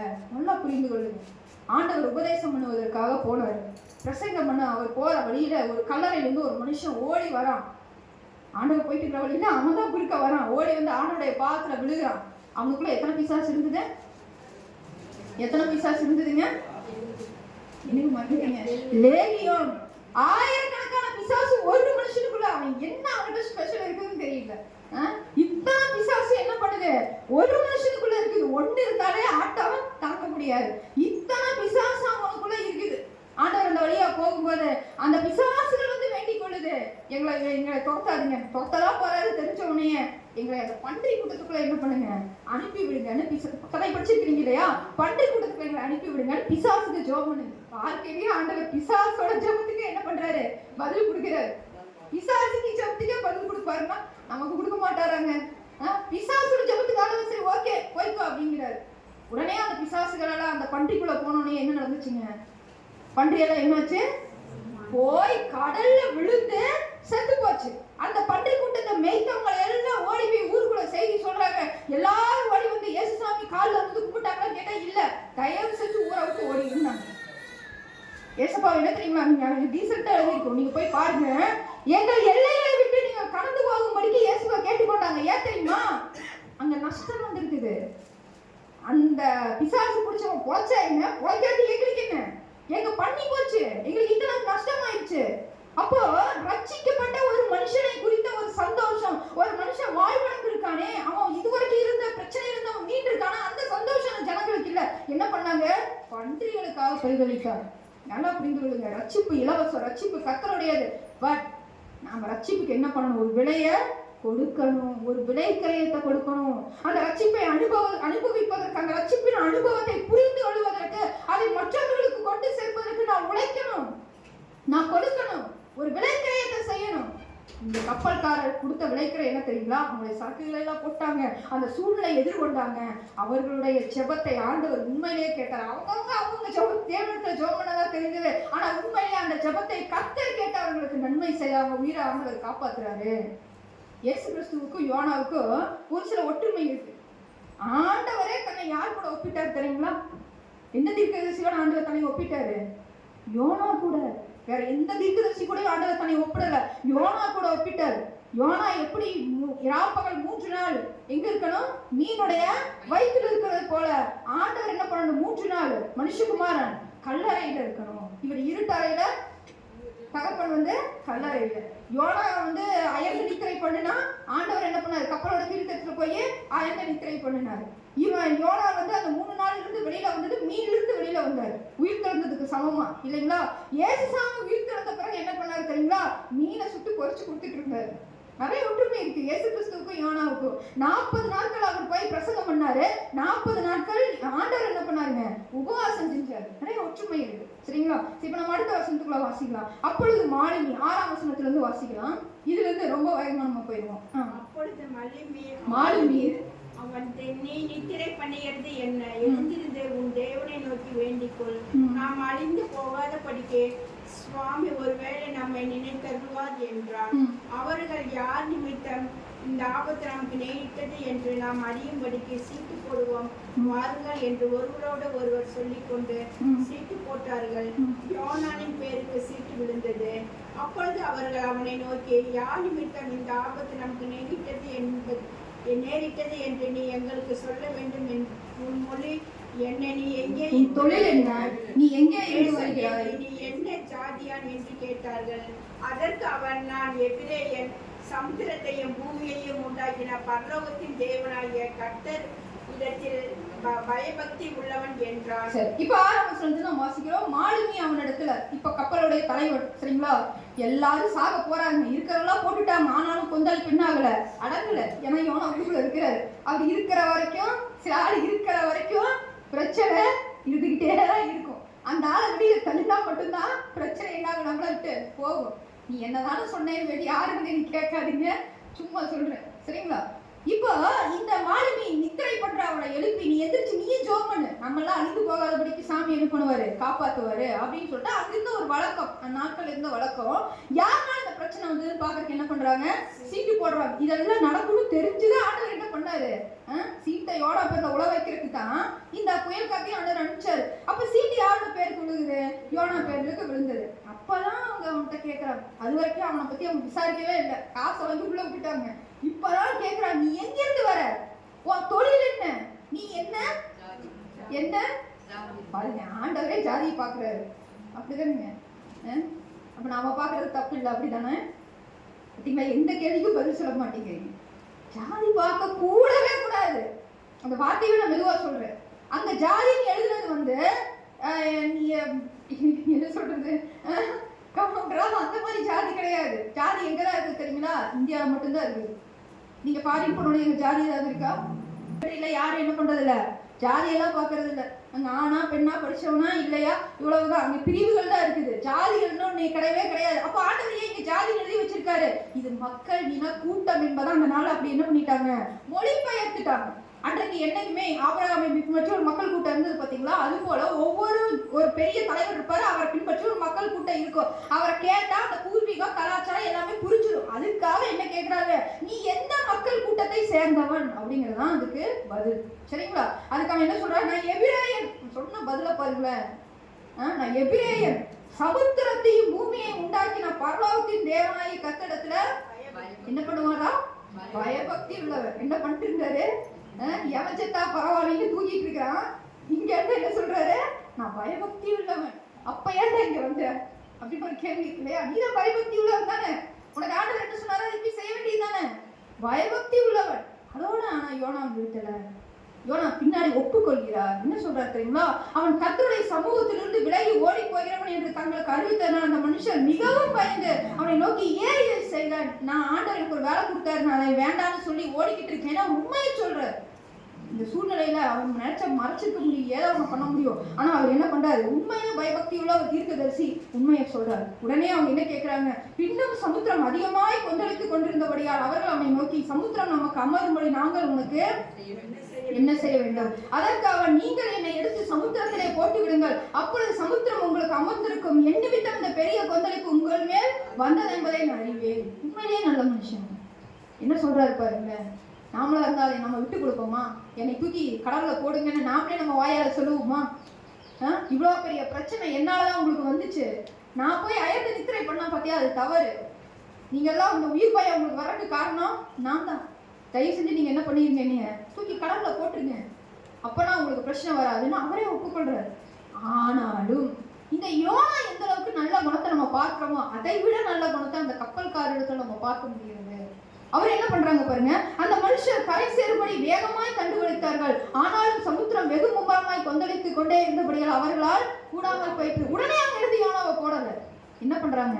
எப்படியாவது இதுல தப்பிக்க முடியுமான்னு அவங்க அடுத்து ட்ரை பண்றாங்க. யோனாவை காப்பாற்றுவதற்கு அவங்க பிரயாசப்படுகிற ஜனங்களா இருக்கிறாங்க, அந்நிய ஜனங்கள். யோசித்து பாருங்க. ஆனாலும் அவங்களால அது கூடல. அப்ப என்ன பண்றாங்க? இப்ப இந்த 14ஆம் வசனம் ரொம்ப முக்கியம். இப்ப என்ன பண்றாங்க? அப்பொழுது அவர்கள் கர்த்தரை நோக்கி கூப்பிட்டு, 5ஆம் வசனத்துல என்ன பார்த்தோங்க? அவனவன் தன் தேவனை நோக்கி கூப்பிட்டாங்க. இப்ப எங்க மாறி இருக்கிறாங்க? கர்த்தரை நோக்கி கூப்பிட்டு. இந்த டிரான்ஸ்லேஷன் வர்றதுக்காகத்தான் ஆண்டவர் அவங்க வாழ்க்கையில என்ன பண்ணாரு? இந்த பிரச்சனைய அனுமதித்தாரு. கர்த்தரை நோக்கி கூப்பிட்டு. ஏன்னா அவரால்தான் இந்த பிரச்சனை வந்தது, இவனாலதான் இந்த பிரச்சனை வந்தது, எல்லாமே பாருங்க. கர்த்தாவே, இந்த மனுஷனுடைய ஜீவன் நிமித்தம் எங்களை அழித்து போடாரையும், குற்றமில்லாத ரத்தப்பழியை எங்கள் மேல் சுமத்தாரையும், தேவரீர் கர்த்தர் உமக்கு சித்தமாக இருக்கிறபடி செய்கிறீர். எவ்வளவு அருமையான ஒரு வசனம் பாருங்க. இது இந்த கப்பல்காரர் ஜெபிக்கிறது நமக்கு ஆச்சரியமா இருக்குது. உமக்கு சித்தமாய் செய்கிறீர் எப்படி அவங்களுக்கு புரிஞ்சுது? ஏன்னா இவன் சொன்ன கதையை அவங்க புரிஞ்சுட்டாங்க. ஆண்டவர் சித்தத்தை கொடுத்தாரு, இவர் செய்யல, கீழ்ப்படியல. உடனே இவருக்காக ஆண்டவர் என்ன பண்ண? ஒரு தண்டனையை செஞ்சாரு. அப்ப இந்த கடல் கொந்தளிக்குது, கர்த்தரால கொந்தளிக்குதுன்னா அவரால் எல்லாத்தையும் செய்ய முடியும். அவர் சமுத்திரத்தையும் பூமியையும் உண்டாக்குன கர்த்தர்னு இவர் சொன்னார் பார்த்தீங்களா யோனா? அது உண்மை. அவங்க விசுவாசிக்கிறாங்க, நம்புறாங்க. அப்படின்னு சொல்லிட்டு யோனாவை எடுத்து சமுத்திரத்திலே போட்டு விட்டார்கள். சமுத்திரம் தன் மும்முரத்தை விட்டு அமர்ந்தது. அப்பொழுது அந்த மனுஷன் கர்த்தருக்கு மிகவும் பயந்து கர்த்தருக்கு பலியிட்டு பொருத்தனை பண்ணினார். நீங்க யோசிச்சு பாருங்க, அப்படி உயிர் போற அளவுக்கு நமக்கு பயம் கொந்தளிச்சுட்டு இருக்குது. இப்ப இப்படி கொந்தளிக்கும் போது இதான் யோனான்னு வச்சுக்கோங்க. திட்டிக்கு நான் உள்ள போட்டோன்னே டக்குன்னு ஆஃப் ஆயிடுச்சு. எவ்வளவு பயம் வரும்? வானம் வெளுத்துருச்சு. அவ்வளவு நேரம் கும்பு இருட்டா இருந்த ஒரு வானம், மழை பெஞ்சிருக்கலாம், என்ன வேணாலும் நடந்திருக்கலாம். அப்படி கொந்தளிச்சுட்டு இருக்குது. இப்படி தூக்கி யோனாவை போட்டோமே என்ன ஆயிருங்க? டக்குன்னு அமைதி ஆயிடுச்சுன்னா எவ்வளவு பயம் வரும்? அந்த கடவுள் மேல எவ்வளவு பயம் வரும்? அந்த மனுஷர் மிகவும் பயந்து கர்த்தருக்கு என்ன பண்ணாங்க? பலியிட்டு பொருத்தனை. அங்க என்ன பலியிட்டு இருப்பாங்க? மீனை பிடிச்சி பலியிட்டு இருப்பாங்களோ தெரியல. பின்னாட்களை கூட அவங்க செஞ்சிருப்பாங்க, நமக்கு தெரியல. பலியிட்டு, அல்லது நம்ம நினைக்கிற மாதிரி ஸ்தோத்திர பலி நல்லா சொல்லிடாது, அவங்களுக்கு ஸ்தோத்திர பலியில தெரியாது. அதெல்லாம் நம்ம பண்ண வேலைதான். பலியிட்டு பொருத்தனைகளை பண்ணினார்கள். இது வரைக்கும் கப்பல்காரோட சாப்டர் ஓவர். அவங்க என்ன பண்ணிட்டாங்க? இப்போ கர்த்தரை அறிந்து கொண்டார்கள். சரிங்களா? ஒரு அற்புதமான ரட்சிப்பம் இருக்குது. இனிமே போறதுக்கு முன்னாடியே ஒரு ரட்சிப்பம் இருக்கு. இப்போ நம்ம தலைவருக்கு வருவோம். யோனாவை விழுக்கும்படி ஒரு பெரிய மீனை கர்த்தர், அந்த மீனின் வயிற்றிலே யோனா ராப்பகல் 3 நாள் இருந்தாங்க. கடவுள் எல்லாவற்றையும் திட்டம் பண்ணுகிறவர் என்பதை நம்ம நல்லா புரிஞ்சுக்கணும். யோனா போயிருந்தா அது வேற கதை, ஆப்ஷன் ஏ. இப்ப ஆப்ஷன் பி ல போயிட்டு இருக்கோம். நம்மளோட வழியிலேயே நம்மளை திருத்துவார். சரிங்களா? இப்ப யோனாவை கடல்ல தூக்கி போட்டோடனே யோனா அவ்வளவுதான், லைஃப் முடிச்சுன்னு நினைச்சிருக்கலாம். ஆனா ஆண்டவர் அதுல இருந்தும் யோனாவை காப்பாற்றுவதற்கு ஏற்கனவே என்ன பண்ணாரு? ஒரு பெரிய மீனை ஆயத்தம் பண்ணி வைத்திருந்தார். அந்த மீனை வயிற்றுக்குள்ள உள்ள பாத்துக்குள்ள போகும்போது யோனாக்கு எவ்வளவு பயம் இருந்திருக்கு மட்டும் யோசிச்சு பாருங்க. உள்ள விழுந்தவனே இப்படி திரும்பி பார்த்தா ஒரு பெரிய மீன், எவ்வளவு பயம் இருந்திருக்கும். மீன் நம்ம வயிற்றுக்குள்ள போற வரைக்கும் தான் நமக்கு நல்லா இருக்கும். நாம அது வயிற்றுக்குள்ள போறதுன்னா உயிரே போயிடும் இல்லையா? அப்படி வாய பொழந்து இப்படி மூடு போது எவ்வளவு இருந்த பயத்தை என்னால நினைச்சே பார்க்க முடியல. அது என்ன ஆயிருப்பாரு? அப்படியே போய் குடல்ல போய் ஒரு இடத்துல போய் உட்காந்துருப்பாரு. அம்மாவோட கர்ப்பப்பையில உட்காந்த ஒரு ஃபீல் அவருக்கு அப்பதான் வந்திருக்கும். போய் உட்காந்துட்டாரு. சரிங்களா? அடுத்த வசனம் 2ஆம் அதிகாரத்துல வாசிப்போம். அந்த மீனின் வயிற்றிலிருந்து யோனா தன் தேவனாய கர்த்தரை நோக்கி விண்ணப்பம் பண்ணி. எங்க புத்தி தெரியுது? புத்தி தெரிஞ்சிருச்சு. ஏன்னா இப்ப கடவுளால மட்டும்தான் நம்மள என்ன பண்ண முடியும்? காப்பாற்ற முடியும். சில வேளையில நம்ம பிரச்சனை அப்படிதான் இருக்கு. கடவுள்கிட்ட போனா மட்டும்தான் நமக்கு தீர்வே கிடைக்குங்கிற புத்தி நம்மளுக்கு வர்ற வரைக்கும் அந்த பிரச்சனை நம்ம பின்னாடியே வந்துட்டு இருக்கும். கொந்தளிப்பு வந்தது, அதுக்கு தப்பிச்ச மாதிரி இருந்தது, பார்த்தா இதுல வந்தாச்சு, மீன் வயிற்றுக்குள்ள வந்தாச்சு. இதை நம்ம வேகமா நான் வாசிச்சிருவேன். என் நெருக்கத்திலே நான் கர்த்தரை நோக்கி கூப்பிட்டேன், அவர் எனக்கு உத்தரவு வருந்தினார். நான் பாதாளத்தின் வயிற்றிலிருந்து கூக்குரலிட்டேன், நீர் என் சத்தத்தை கேட்டீர். உண்மையிலேயே அவர் எங்கிருந்துதான் கூப்பிட்டாரு? பாதாளத்தின் வயிற்றிலிருந்து தான். ஏன் தெரியுமா? அந்த மீன் அப்படியே மேல நம்ம வலை வீசியில பிடிக்க முடியாது. அது எப்படிப்பட்ட மீனுங்க? பெரிய மீன். அது எங்க போகும்? என்ன ஒரே ஒரு லாபம், மீனோட சேர்ந்து டை அடிச்சிருக்கலாம் ஆள் கிடக்குள்ள, வேற ஒரு லாபமும் இல்லை. குழைப்பமான்னு தெரியாது. அது எங்கேயும் சல்லுன்னு போயிருக்கும். யோசிச்சு பாருங்க, அதோட வேகத்துக்கு எவ்வளவு தூரம் ஆழத்துக்கு போகும். பாதாளத்துக்கே நான் போயிட்டேன் நினைக்கிறாரு. பாதாளத்தில் வைத்திருந்து ஆண்டவரே நான் உம்மை நோக்கி கூப்பிடுகிறேன். இப்ப இதுல இன்னொரு செய்தி இருக்குது. ஆண்டவர் எங்க இருந்து வேணாலும் நம்மளுடைய ஜெபத்தை என்ன பண்ணுவாரு? கேட்பாரு. சங்கீதம் 139 அற்புதமா வாசிக்கிறோம். நான் வானத்துக்கு ஏறினாலும் நீர் அங்கேயும் இருக்கிறீர், நான் பாதாளத்துக்கு போனாலும் நீர் அங்கேயும் இருக்கிறீர். எங்க ஆண்டவரே போயிட்டு நான் தப்பிச்சு ஓட முடியும்? அற்புதமான ஒரு விஷயத்தை நம்ம பார்க்கிறோம். அடுத்து, சமுத்திரத்தின் நடுமயமாக ஆழத்திலே நீர் என்னை தள்ளிவிட்டு நீரோட்டம் என்னை சூழ்ந்தது, உம்முடைய வெள்ளங்களும் மலைகளும் எல்லாம் என் மேல் புரண்டது. இது எல்லாமே உடைய ரியாலிஸ்டிக்கான நடந்த உண்மைகள் இல்லைங்களா? நான் உமது கண்களுக்கு எதிரே இராதபடிக்கு தள்ளப்பட்டேன், ஆகிலும் இன்னமும் உடைய பரிசுத்த ஆலயத்தை நோக்குவேன். அதை நினைச்சு பார்க்கிறாரு. தண்ணீர்கள் பிராண பரிந்தம் என்னை நெருக்கினது, ஆளி என்னை சூழ்ந்தது, கடற்பாசி என் தலையை சுற்றி கொண்டது. உள்ளுக்குள்ள கிளீனா வாங்க இருக்கும், குடலுக்குள்ள கடல் பாசியெல்லாம் இருக்குதான். அது என்ன பண்ணுச்சு? யோனாவுடைய தலைய சுத்திக்கிச்சான். அப்ப எப்படி கலந்து எடுத்திருப்பாரு நீங்க பாருங்க. இருட்டு வேற. அடுத்து, பர்வதங்களின் அடிவாரங்கள் பரியந்தம் இறங்கினேன், பூமியின் தாழ்பால்கள் என்னென்றைக்குமே இடைக்கிறதா இருந்தது. ஆனாலும் என் தேவனாய கர்த்தாவே, நீர் என் பிராணை அழிவுக்கு தப்புவித்தீர், என் ஆத்துமா என்னில் தொய்ந்து போகையில் கர்த்தரை நினைத்தேன். அப்பதான் நம்ம கர்த்தரை நினைப்போம். அப்பொழுது என் விண்ணப்பம் ஒரு பரிசுத்த ஆலயத்திலே உம்மிடத்திலே வந்து சேர்ந்தது. இது வரைக்கும் தனக்காக அழுது ஜெபம் பண்றாரு. ஆண்டவரே என்னை எப்படியாவது காப்பாத்துங்க, அழுது ஜெபம் பண்றாரு. அடுத்து அவர் கண்டுபிடிச்ச ரகசியம் பார்த்தீங்களா? அற்புதமான வசனம். என்ன சொல்றாரு பாருங்க. பொய்யான மாயை பற்றி கொள்கிறவர்கள் தங்களுக்கு வரும் கிருபையை போக்கடிக்கிறார்கள். நானோ வெளியில் துதியின் சத்தத்தோடு உமக்கு பலியிடுவேன், நான் பண்ணின பொறுப்பனையை செலுத்துவேன். ரட்சிப்பு யாருடையது? கர்த்தருடையது. பொய்யான மாயை பின்பற்றுகிற எல்லாரும் கடவுள் நமக்கு கொடுக்கிற கிருபையை போக்கடிக்கிறாங்கன்னு கண்டுபிடிக்கிறாரு. கடவுள் எனக்கு ஒரு வழியை கொடுத்தாரு, நீ நினிவேக்கு போ, நீ பிரசங்கம் பண்ணு, ஆண்டவர் எனக்கு ஒரு வழியை கொடுத்தாரு, நான் அதை பின்பற்றேன், நான் பொய்யை தேடி நான் ஓடினேன். அப்படி போகும்போது கடவுள் எனக்கு கொடுத்த கிருபையை நான் என்ன பண்ணேன்? போக்கடிச்சேன். அப்ப நான் பண்ண மாதிரிதான் எல்லா ஜனங்களும் பண்றாங்க. கடவுளை விட்டு பின்வாங்கும் போது கடவுள் தங்க கொடுத்த கிருபை என்ன பண்றாங்க? போக்கடிக்கிறார்கள். அப்படின்னா வீணடிக்கிறார்கள். ஆனா ரட்சிப்பு யாருடையது? கர்த்தருடையது. இப்பதான் யோனா அதெல்லாம் கற்றுக்கொள்கிறார். ஏன்னா 3 நாள் ஆச்சு இல்லையா? இன்னும் என்ன இல்லை, ஒரு சாப்பாடுக்குள்ள போயிருக்காரு. என்ன சாப்பிட முடியும்? மீன் வயிற்றுக்குள்ள இருந்து ஒன்றும் இல்லை. உபவாசம் பண்ணிதான் ஆக வேண்டிய இந்த கட்டாய உபவாசத்தோட அவர் என்ன பண்றாரு? அழுது ஜெபம் பண்ணும்போது அப்புறம் ஆண்டவர் என்ன பண்ணாருங்க? கர்த்தர் மீனுக்கு கட்டளை இட்டார், அது யோனாவை. இங்க நம்ம ஒரு ஜெபத்தை தானே பார்த்தோம், ஆனா அங்க மறைவாக இன்னொரு ஜெபம் இருக்கு. அது என்ன ஜெபங்க? மீனோட ஜெபங்க. இவனை உள்ள வச்சுக்கிட்டு அதனால என்ன பண்ண முடியல? வேற எதையும் சாப்பிட முடியல. நீங்க யோசிச்சு பாருங்க, இவனை காப்பாத்தி ஆகணும். கடவுள் என்ன பண்ண அனுமதிச்சிருக்க மாட்டாரு, வேற எதையும் வாய்க்குள்ள போறதுக்கு அனுமதிச்சிருக்க மாட்டாரு. அது வாயை கண்ட்ரோல் பண்ணிட்டு இந்த மனுஷனை எப்படா கக்குவோம்? 3 நாள் யாரு உபவாசம் இருந்தது? மீன். இவனுக்கு வேற வழி இல்லை, இவன் உபவாசம் இருந்துதான் ஆகணும். மீன் தான் பாவம் உபவாசம் இருந்தது. எனக்கு தெரிஞ்சு இவனை விட அதுதான் அதிகமா ஜோப் பண்ணி இருக்கும். ஏதாச்சும் பண்ணி தாண்ட வரேன்னு போய் கரையில் என்ன பண்ணுச்சு? கக்கிட்டு தப்புச்சட்டா முடிச்சோன்னு இறைய தேடி ஓடி இருந்திருக்கும். இப்போ மீன் போயிடுச்சு. அடுத்த வசனத்தை நம்ம வாசிக்கலாம். கர்த்தருடைய வார்த்தை யோனாவுக்கு உண்டாகி. இப்போ மீன் தப்பிச்சிருச்சுங்களா? அடுத்தது நம்ம வந்துடும். 2ஆம் தடவை ஆண்டவருடைய வார்த்தை உண்டாகி என்ன சொல்றாரு? நீ எழுந்து மகா நகரமாகி நினிவேக்கு போய் நான் உனக்கு கற்பிக்கும் வார்த்தையை அதற்கு விரோதமாக பிரசங்கி. இப்போ ஆண்டவருடைய வார்த்தை எவ்வளவு பரிசுத்தான திட்டமும் தெளிவுமா எழுதிட்டு பாருங்க. 2ஆம் தரம் கர்த்தருடைய வார்த்தை உண்டாகி. மீன் வயிற்றுல எத்தனை நாள் இருந்தாரு? 3 நாள். அப்ப ஆண்டவர் அவர்கிட்ட பேசி எவ்வளவு நாள் ஆச்சு? 3 நாள். 3 நாள் ஆண்டவர்கிட்ட பேசல. தலைவர் மீனுக்குள்ள சுத்திக்கிட்டு இருந்தாரு. மீன் சுத்தும் போது அவரு சுத்திக்கிட்டு இருந்தாரு. இப்ப ஆண்டவர் 2ஆம் தடவை சொல்லி, பாவம் என் பையன் இப்பதான் வீட்டுல இருந்து வெளியில வந்திருக்கிறான் இல்லையா? கஷ்டப்பட்டு இதெல்லாம் பண்ணியாச்சு. சரிப்பா நீ வீட்டுக்கு போய் ரெஸ்ட் எடுத்துட்டு அடுத்த வாரம் போய்க்குன்னு சொன்னாரா? என்ன சொன்னாரோ அது என்ன பண்ண மாட்டாரு, மாத்தவே மாட்டாரு மாட்டாரு. அல்லேலூயா. இந்த கல்யாணம் சொல்றது கொஞ்சம் கஷ்டம்தான். என்ன முதல் தடவை சொன்னாரோ, முதல் அதிகாரம் 2ஆம் வசனத்துல நீங்க என்ன வாசிங்க அது 2ஆவது தடவை இருக்கும், அப்படியே இருக்கும்.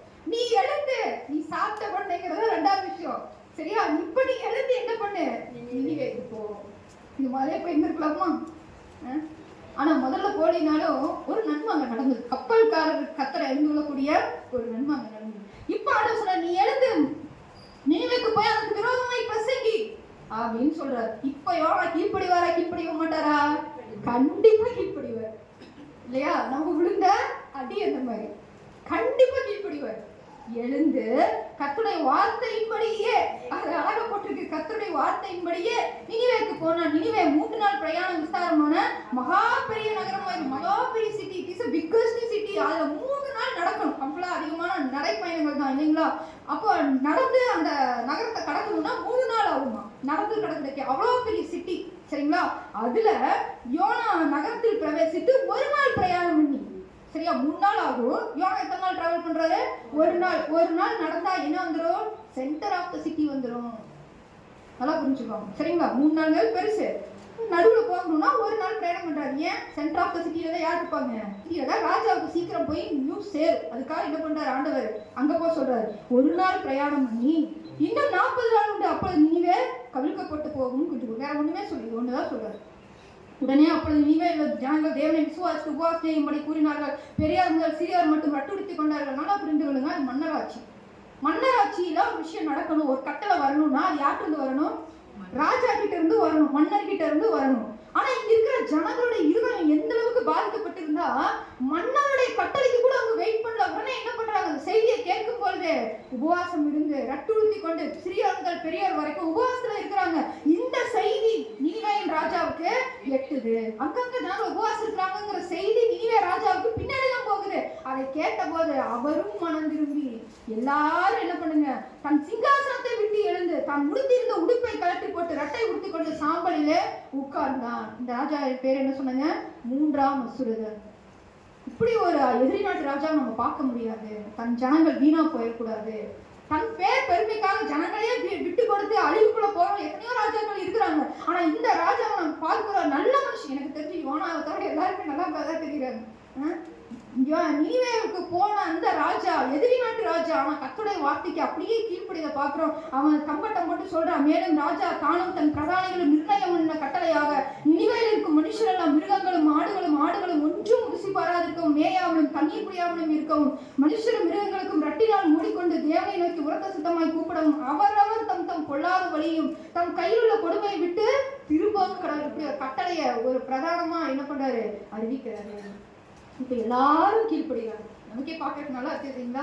இப்படி எதிரி நாட்டு ஜனங்களா இருக்கிற ஒரு மக்கள் தங்களுடைய பாவங்களை பொல்லாத வழியை விட்டு ஆண்டவரிடத்துல மனம் திரும்புகிற ஒரு சூழ்நிலையை ராஜா அறிவிக்கிறாரு. அப்ப ராஜா சொன்ன வார்த்தை பாருங்க, யாருக்கு தெரியும்? நாம் அழிந்து போகாதபடி ஒருவேளை தேவன் மனஸ்தாபப்பட்டு தம்முடைய உக்கிர கோபத்தை விட்டு திரும்பினாலும் திரும்புவார். நமக்கு தெரியாது, ஆனா அது நடக்கலாம். நாம் என்ன பண்ணலாம்? நம்ம ஆண்டவர்கிட்ட தாழ்த்தலாம். இந்த நினிவேக்கு யோனா சொன்ன பிரசங்கம் என்ன தெரியுங்களா? இன்னும் 40 நாள் உண்டு, நினிவே என்ன ஆகும்? கவிழ்க்கப்பட்டு போகும்னு சொன்ன மனுஷன் நீ உபவாசம் பண்ணி ரட்டு உடுத்தி நீ மனதிருக்குனா கடவுள் காப்பாத்துவார்னு சொன்னாரா? சொன்னாருங்களா? சொல்லல. அப்ப அது ஜனங்களுக்குள்ளாக ஆண்டவர் என்ன பண்ணாரு? உணர்த்துறாரு. கடவுளிடத்துல திரும்பறதுக்கு ஒரு உண்டான வழியை கடவுளே ஏற்படுத்துறாரு. இப்ப ஆண்டவர் பண்ணிட்டாரா? உடனே என்னாச்சுங்க? அவர்கள் தங்கள் பொல்லாத வழியை விட்டு திரும்பினார்கள் என்று தேவன் அவர்களுடைய கிரியைகளை பார்த்து தாம் அவர்களுக்கு செய்வேன் என்று சொல்லியிருக்க தீங்கை குறித்து மனஸ்தாபப்பட்டு அதை செய்யாதிருந்தார். இப்ப அவங்க ஆண்டவர் என்ன பண்ணிட்டாரு? மனுஷர் நினிவே மக்களும் என்னச்சாச்சு? தப்பிச்சாச்சு. இந்த யோனானால கப்பல்காரர் தப்பிச்சாங்க. அப்புறம் நீடு தப்பிச்சது ரொம்ப முக்கியம். அப்புறம் நினிவே மக்களும் மனம் திரும்பதற்குள்ள வந்துட்டா. இப்ப இதோட ஆக்சுவலா பிரசங்கம் ஓவருங்க. அப்பள வீட்டுக்கு போலான்னு நினைச்சாருங்க. இன்னொரு சாப்டர் எடுக்கலாங்களா? ஒரு 10 நிமிஷம் தான் ஆகும். ஏன்னா யோனா முழுமையா நம்ம பிரியாணி ஞாபகம் இருக்கு இல்லைங்களா? முழுமையா சாப்பிடணும். ஒரு பீஸை கூட என்ன பண்ணக்கூடாது? வேஸ்ட் பண்ணக்கூடாது. கஷ்டப்பட்டு செஞ்சிருப்பாங்க இல்லையா? இதோட நினிவே மக்கள் மனம் திரும்பிட்டாங்க. ஆக்சுவலா இந்த புத்தகம் இதோட முடிஞ்சிருக்கணும். ஆனா 4ஆம் அதிகாரம் ஒண்ணு யாருக்காக வந்தது தெரியுங்களா? யோனாவுக்காக வந்தது. ஆச்சரியமா இருக்குது. யோனாவுக்காக தான் ஆண்டவர் இந்த 4ஆம் அதிகாரத்தை செயல்படுகிறார். 3ஆம் அதிகாரத்தோட கடவுள் தாம் என்ன நோக்கத்தை வைத்திருந்தாரோ அந்த செய்தி நிறைவேற்றி முடிக்கிட்டாரு. அந்த மக்கள் மனம் திரும்பிட்டாங்க. மனம் திரும்பாத வட்டிக்கிட்டாங்க சுத்தி இருக்குது. அப்படியாருங்க நம்மள மாதிரியே யோனா. 4ஆம் அதிகாரத்தை வாசிப்போம். யோனாவுக்கு இது மிகவும் சந்தோஷமா இருந்ததுன்னு சொல்லி இருந்தா நல்லா இருந்திருக்கும். அது எப்படி இருந்ததுங்க? மிகவும் விசனமாயிடுச்சா? சும்மா இல்ல, ரொம்ப விசனம், ரொம்ப கஷ்டம். எதை பார்த்து கஷ்டம்? அவன் திருடிட்டான்னு பார்த்து கஷ்டம். மிகவும் விசனமா இருந்தது. அவன் கடும் கோபம் கொண்டு என்ன பண்றாரு? வாசிங்க அந்த வசனத்தை. கர்த்தரை நோக்கி விண்ணப்பம் பண்ணி, கர்த்தாவே, நான் என் தேசத்தில் இருக்கும்போது நான் இதை சொல்லவில்லையா? இது நிமித்தமே நான் முன்னமே தர்சித்து ஓடி போனேன். வீண் இரக்கமும் மன ஊக்கமும் நீடிய சாந்தமும் மிகுந்த கிருபை உள்ளவரும் தீங்குக்கு மனஸ்தாபப்படுகிறவருமான தேவன் என்று அறிவேன். இப்ப ஆண்டவர் அம்மா படிச்சாங்க இல்லையா, அப்படி அவர் ஜெபம் பண்ணார். அதாவது பொறுமையா நிதானமா, அப்படி இல்லை. எப்படி ஜெபம் பண்ணாருங்க? கடும் கோபம் கொண்டு. இப்படி ஒரு ஜெபத்துல நீங்க யாருமே கேட்டிருக்க மாட்டீங்க. கடும் கோபம் கொண்டு எப்படி பேசியிருப்பாரு நீங்க கற்பனை பண்ணி பாருங்க. நீர் இரக்கமுள்ள தேவன் ஆண்டவரே. யோசிச்சு பாருங்க எப்படி அந்த ஜெபம் இருந்தது. இரக்கமுள்ள கடவுள், முழுக்கமுள்ள கடவுள். இப்படி யாராவது கடவுள்கிட்ட ஜெபம் பண்ண முடியுமா? இதுக்கான மாதிரியே சொன்னேன், அந்த ஊருக்கு நான் போக மாட்டேன். ஏன்? நீங்க மனுஷங்க எனக்கு தெரியும். இப்ப ஜெபம் நீங்க கேட்ட முடியுமா? அப்படிதான் ஜெபம் நீங்கிறாரு. சரிங்களா? அவ்வளவு கோபம். அடுத்த ஆண்டவர் இப்போதும் கர்த்தாவே, அது கோபத்துல உச்சம் என்னன்னா, என் பிராணை என்னை விட்டு எடுத்துக்கொள்ளும், நான் உயிரோட இருக்கிறதை பார்க்கிறோம் சாகிறது. அப்படி என்ன அவர் பண்ணிட்டாரு ஆண்டவர் சொல்லுங்க. யோனாவுக்கு கடவுள் அப்படி என்ன பண்ணிட்டாரு? ஒரு வேலையை கொடுத்தாரு, செஞ்சு முடிச்சிட்டாரு. ஊருக்கு கிளம்பி பெட்டி படிக்க எடுத்து போக வேண்டியதானே? நம்ம தான் சொல்லாமே கப்பல்ல போய் டிக்கெட் வாங்க தெரியும்ல, ஊருக்கு போக வேண்டியதானே? என்னாச்சு இருக்கு? கடும் கோபம், கடும் விசனம். எப்படி ஆண்டவர்கிட்ட மன்னிக்கலாம்? ஏன்னா அவங்க எதிரிங்க. எப்படி ஆண்டவர்கிட்ட மன்னிக்கலாம்? எது வரைக்கும் கோபம் வருது தெரியுங்களா? நான் சாக போறேன், எனக்கு வாழ்க்கையே பிடிக்கல, என் பிராமணி என்ன பண்ணுங்க எடுத்துக்கொள்ளு, நான் உயிரோடுகளை பார்த்து சாகிறது எனக்கு நல்லா. இவ்வளவு கோவம் ஏன் வரணும்னு எனக்கு தெரியல. ஆனா அவ்வளவு கோவம் யோனாவுக்கு, அவ்வளவு எரிச்சல். அதனாலதான் ஆண்டவர் 4ஆம் அதிகாரத்தை எழுதி வச்சிருக்காரு. ஏன் தெரியுங்களா? நினைவே இருக்கிற ராஜாவே மனம் திரும்பிட்டான். ஆனா மனம் திருப்பாத ஒரு ஆளு இன்னும் உட்காந்து இருக்கிறாரு. அப்ப ஆண்டவர் சொல்றாரு, அதுக்கு கர்த்தர், ஆண்டவர் பாருங்க பவ்யமா பாவமா வந்து அதுக்கு கர்த்தர், நீ எரிச்சலா இருக்கிறது நல்லதோ? ஆண்டவர் கோபமால கேட்கல, நீ எரிச்சலா இருக்கிறது நல்லதாப்பா அப்படின்னு கேட்கல. இதே கேள்வி ஆண்டவர் பழைய ஏற்பட்டு இன்னொருத்தி கேட்டிருக்காரு. யார்கிட்ட கேட்டாரு? காயிட்ட. நீ எரிச்சலா இருக்கிறது நல்லதா? ஏன் முகநாடி வேறுபட்டது? அதுக்கு அவன் இப்படி எல்லாத்தையும் கூட தான் பதில் சொன்னான். சகோதரனுடைய ரத்தம் என்னை நோக்கி கூப்பிடுதே, நீ அவனுக்கு என்ன செஞ்சேன்னு ஆண்டவர் பொறுமையா கேட்டுக்க. அவன் இப்ப தெரியும், அவனுக்கு என்ன காவலாளியா அப்படின்னு திமுறா பதில் சொன்னான். அதே மாதிரி இவரே இங்க பதில் சொல்லிட்டு இருக்காரு, நீ எரிச்சலா இருக்கிறது நல்லதான்னு ஆண்டவர் கேட்கிறாரு. பின்பு யோனா நகரத்திலிருந்து புறப்பட்டு நகரத்துக்கு கிழக்கே போய் அங்கே ஒரு தனக்கு குடிசையை போட்டு இன்னும் வீட்டுக்கு போகவே இல்லை. நகரத்துக்கு சம்பவிக்க போறதை தான் பார்க்கும்படி அதன் நிலையிலே உட்கார்ந்துருந்தான். என்னென்ன வேலை பண்ற பாருங்க. போய் அந்த சிட்டி அழிச்சே போகணும், அதை நான் பார்க்கணும். ஏன்? தீர்க்கதரிசனம் சொன்னது நானாகும், நான் சொன்னது அங்க என்ன ஆகணும்? நடக்கணும். இல்லைன்னா அவன் எப்படி என்ன மதிப்பான்? அவனே எல்லாம் செத்து போயிட்டான்னு வச்சுக்கோங்க. சொன்னது என்னது? கவிழ்க்கப்பட்டு போகும். சோதம் கமர் அழிஞ்ச மாதிரி கவிழ்க்கப்படுங்கிறதா யோனாவோட எண்ணம். அதுக்கு எல்லாரும் செத்து போயிட்டா, யார் இவனை நம்புவான்? இவன் தீர்க்கதரிசி தெரிஞ்சு இப்ப என்ன ஆக போகுது? ஆனா யோனாவோட இருதயம் எப்படி இருக்குன்னா, அவனுக்கு ஏதாவது நடக்கணும், உங்களுக்கு ஏதாவது கெட்டது நடக்கணும். எங்கேயோ பார்த்த மாதிரி இருக்குல்ல, நம்மளே கண்ணடியில பாக்குற மாதிரி இருக்குது. நம்மள அவன் அழிச்சான்ல, அவன் அழிச்சே போகணும் அப்படின்னு கஷ்டப்பட்டு மலை மேல ஏறிங்க. அந்த சிட்டிக்கு ஆப்போசிட்ல இருக்கிற ஒரு சின்ன மலை, அப்படிதானுங்க. நகரத்துக்கு கிழக்கே போய் அங்க ஒரு சின்ன ஒரு குன்று மாதிரி இருக்கு, அங்க போய் ஏறி கட்டையெல்லாம் எடுத்துட்டு வந்து இளதலைவ போட்டு குடிசைய போட்டு உக்காந்து தூங்கி ரெஸ்ட் எடுத்துட்டு போகல. அது எப்படா அடிக்கிறது வந்து பார்த்துட்டு இருக்கிறான். இவருக்கு பேர் என்னங்க? தீர்க்கதரிசி. என்னமோ ஒரு கஷ்டம் அவருக்கு பார்த்துட்டு இருக்கிறாரு. யோனாவுடைய தலையின் மேல் நிழல் உண்டாயிருக்கவும் அவனை அவனுடைய மனமுடிவுக்கு நீங்களாகவும் தேவனாய் புத்திர ஆமணக்கு செடியை முளைக்க கட்டளையிட்டு அதை அவன் மேல் ஓங்கி வளர பண்ணினார். அந்த ஆமணக்கு நிமித்தம் யோனா மிகவும் சந்தோஷப்பட்டான். ஆண்டவர் பார்க்கிறார், 1000 இருந்தாலும் இது யாரு? ஏன் புள்ள இல்லைங்களா? அவன் கோவப்படுறதுல ஒரு சின்ன ஒரு எண்ணம் இருக்கு. ஏன்னா அவன் எதிரியை அழிஞ்சு போகணும்னு அவன் நினைக்கிறான். ஓகே, இவன் மனசை மட்டும் மாத்தினா போதுன்னு ஆண்டவர் இறங்கி வர்றதை நம்ம பார்க்கிறோம். அந்த ஸ்தானத்தை விட்டு அவர் என்ன பண்றாரு? யோனாவுக்காக இறங்கி வர்றாரு. திருப்பியும் அவனை அந்த மனமடியில இருந்து எப்படிதான் நீக்கணும்னு சொல்லி ஓவர் நைட்ல, ஏன்னா சாயங்காலத்துல புதுசா போடுறாரு, ஓவர் நைட்ல ஒரு ஆமணக்கு செடி முளைக்குதுங்க. அப்படி ஒரு சம்பவம் எங்கேயுமே நடக்காது. வேகமா படப்படன்னு வளருது, அதோட நிழலெல்லாம், அதோட இலைகள் பரவி நிழல் தருது. அந்த ஆமணக்கு நிமித்தம் யோனா என்ன பண்ணா? சந்தோஷப்பட்டான். அங்க அத்தனை பேர் செத்து போனாலும் பரவாயில்ல, இப்படி சந்தோஷம் இல்லைங்க. இந்த ஆமணக்கு செடியை பார்த்து ஒரு சந்தோஷம், நல்லா இருக்குதுப்பா, நல்லா இருக்குது அப்படின்னு சந்தோஷப்படுறான். மறுநாளிலோ கிழக்கு வெளுக்கும் நேரத்துல தேவன் ஒரு பூச்சியை கட்டளையிட்டார். நைட்டு தலைவர் நல்லா தூங்கிட்டாரு, நல்லா வேற இருந்துச்சா, நல்லா தூங்கிட்டாரு. காலையில சுள்ளு முகத்துல வெயில் அடிக்குது. முழிச்சு பார்த்தா ஆமணக்கு காணோம். ஏன் மூச்சில வெயில் அடிக்குது? கிழக்கு வெளுக்கும் நேரத்துல பூச்சி ஆண்டவர் வந்து என்ன பண்ணிடுச்சு? அது ஆமணக்கு செடி அரித்து போட்டது. அது நிமித்தம் அது காய்ந்து போயிட்டு சூரியன் உதித்த போது தேவன் உஷ்ணமான கீழ்காற்றை கட்டளையிட்டார். ஆண்டவருக்கு காத்து அனுப்புறதே வேலையை போச்சு இவனை திருத்திருக்காரு. முதல்ல என்ன பண்ணாரு? கடல்ல காத்து அனுப்புனாரு. இப்ப என்ன பண்ணாரு? சூரியனோட உஷ்ணமான கீழ்காற்றை என்ன பண்ணாரு? யோனா மூச்சு மேல அடிக்கிறாரு. என்ன பண்ணாருங்க? அனுப்புனாரு. அப்பொழுது வெயில் யோனாவுடைய தலைமையில் படுகிறதுனால அவன் சோர்வு வந்து போய் தனக்குள்ளே சாவை விரும்பி நான் உயிரோடு இருக்கிறதை பார்க்கிலும் சாகர் நலமாய், 2வது சொல்றாரு, நான் உயிரோடு இருக்கிறதை பார்க்கிலும் சாகர் நலமாய் இருக்கும். அப்பொழுது தேவன் யோனாவை நோக்கி, நீ ஆமணக்கு நிமித்தம் எரிச்சலா இருக்கிறது நல்லதோ? இப்பவும் ஆண்டவர் பொறுமையா கேட்கிறார், நீ ஆமணக்கு நிமித்தம் இப்படி மறுபடியும் எரிச்சலா இருக்க நீ நல்லதா? அதுக்கு அவர் என்ன பதில் சொன்னாருங்க? மன்னிச்சிருங்க ஆண்டவரேன்னு சொல்லி இருந்தா பரவாயில்ல. என்ன சொன்னாருங்க? அப்படிதான் இருப்பேன். அதுக்கு பதில் என்னது? நான் மரண பயந்தமும் எரிச்சலா இருக்கிறது நல்லதுதான், நான் அப்படிதான் இருப்பேன், எனக்கு எரிச்சலாதான் இருக்கு அப்படிங்கிற ஒரு பதிலை தான் யோனா சொல்றதா நம்ம பார்க்க முடியுது. அப்ப இந்த மனுஷனை திருத்த முடியாதுன்னு ஆண்டவர் தெரிஞ்சு 4வது சக்கரம் முடிச்சு விட்டாருன்னு நினைக்கிறேன். அப்படி கிடையாது. பின்னால அவர் என்ன பண்ணிருப்பாரு? நிச்சயமா உணர்ந்திருப்பாரு. இனிமே ஜனங்களையே மாத்திரக்கு ஆண்டவரால் கிரியை செய்ய முடியும்னா தன்னுடைய பிள்ளையை மாத்திர ஆண்டவருக்கு எவ்வளவு எளிதான காரியம் இல்லைங்களா? இப்ப ஆண்டவர் சத்தியத்தை யோனா கற்றுக் கொடுக்கிறாரு. என்ன சொல்றாருங்க? அது கத்த, நீ பிரயாசப்படாது, நீ வளர்க்காது, ஒரு ராத்திரியில முளைத்தது, ஒரு ராத்திரியில அழிந்து போனதுமான ஆமணத்துக்காக பரிதவிக்கிறாயே, ஓவர் நைட்ல வந்து அது அழிஞ்சு போச்சு, அதுக்காக நீ பரிதவிக்கிறாயே. வலது கைக்கும் இடது கைக்கும் வித்தியாசம் அறியாத 1,20,000 பேருக்கும் அதிகமான மனுஷரும் அநேக மிருக ஜீவன்களும் இருக்கிற மகாநகரமாகிய நினைவேக்கு நான் பரிதபியாமல் இருப்பேனோ என்று கர்த்தர் கூறுகிறார்.